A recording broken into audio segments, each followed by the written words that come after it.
Shalom, shalom, shalom, shalom, que le Seigneur nous bénisse, que le Dieu d'Israël, le Dieu d'Abraham, d'Isaac et de Jacob soit avec chacun d'entre nous. Aujourd'hui, nous verrons comment briser un envoûtement par les œufs.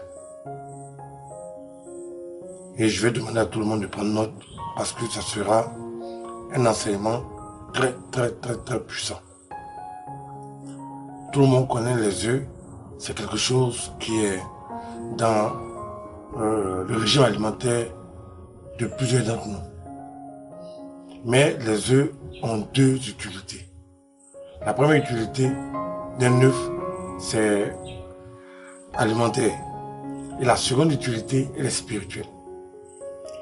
Et les personnes qui ont déjà eu affaire à des marabouts, à des féticheurs, à des mystiques, à des occultistes, savent ce que c'est que des œufs.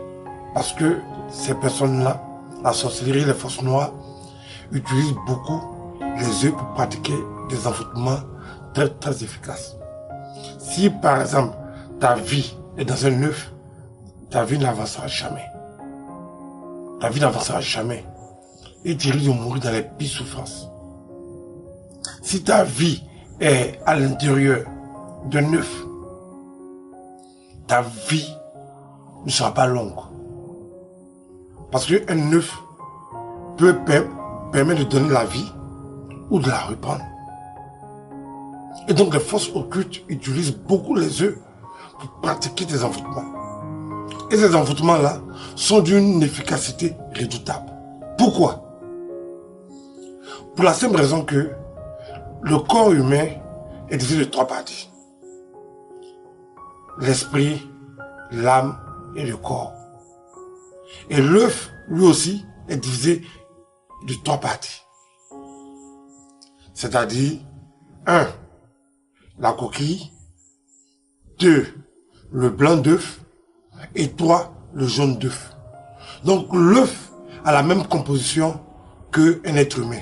C'est-à-dire que l'œuf est composé de trois parties, et l'être humain aussi est composé de trois parties.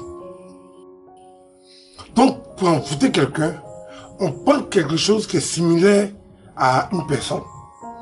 Et l'œuf est similaire en tout point à un être humain. Donc, c'est un élément qui est beaucoup prisé dans le monde de la sorcellerie.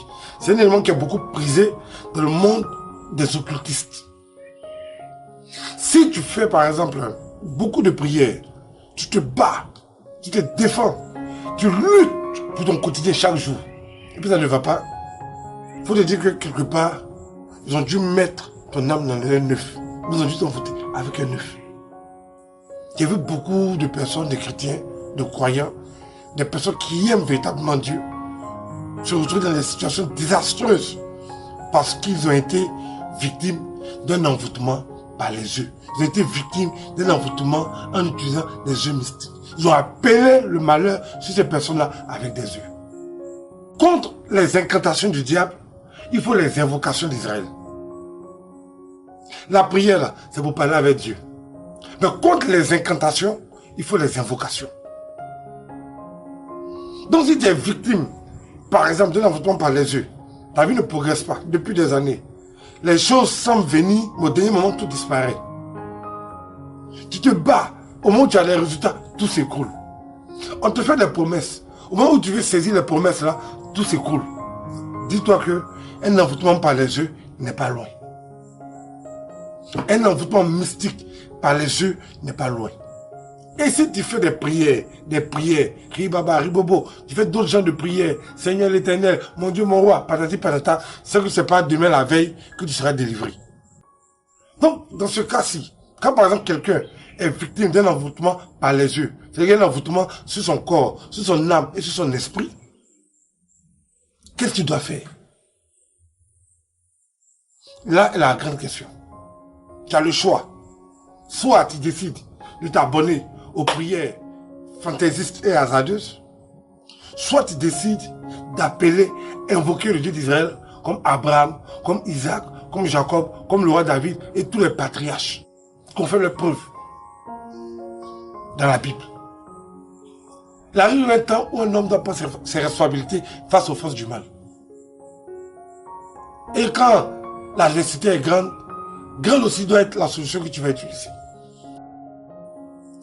Les gens utilisent l'envoûtement par les yeux pour enfermer ton âme, enfermer ta vie professionnelle, enfermer ta vie conjugale, enfermer ta progression sociale, etc. Et tant que ce teuf-là n'est pas cassé, ou bien n'est pas ouvert, n'est pas déchiré, ta vie sera toujours là, enfermée. Et des gens utilisent des mauvaises méthodes pour délivrer leur âme. Oui, Seigneur, il faut briser les œufs, il faut briser les œufs. C'est pas dans la bouche qu'on brise les œufs. C'est pas dans la bouche qu'on lutte contre les forces mystiques. Pour toute chose, il y a une procédure de prière. Pour toute chose, il y a une procédure d'action. Pour toute chose, il y a une procédure d'efficacité.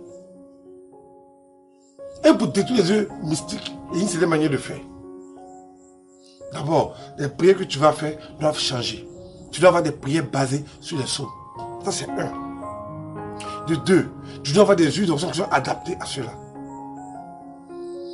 Parce que les huiles d'onction sont adaptées selon les cas. Donc, chaque cas a son huile d'onction.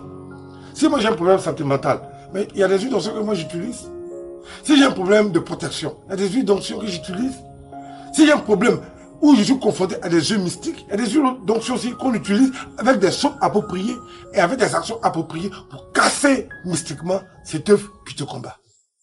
Une dame comme ça qui m'a dit que il y a quelqu'un qui avait cassé des œufs devant sa porte. Et puis elle s'est levée. Oui, Seigneur Jésus, oui, il faut casser ça, faut brûler ça. Si l'œuf l'a cassé devant ta porte là, il a déjà libéré le pouvoir mystique sur toi, sur ta maison. Le pouvoir il a libéré, tu viens prier sur les coquilles là. Tu fais quoi? Les coquilles sont vides, la cassé. Bah, la cassé. La libéré le pouvoir mystique. C'est maintenant que tu avais dit, Éternel mon Dieu, mon roi, Éternel mon Dieu, mon roi.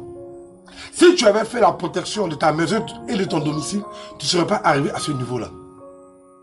Si tu avais fait la protection de ta maison et de ta famille, même si tu venais casser tous les œufs du monde devant ta porte, ça n'a rien te fait. Mais nous les Noirs, on aime bien être médecins après la mort. C'est-à-dire que quand la tragédie finit de s'installer, c'est là qu'on commence à courir dans tous les sens pour chercher des solutions. Comment briser l'action des œufs mystiques? C'est pas si compliqué, comme je l'ai dit.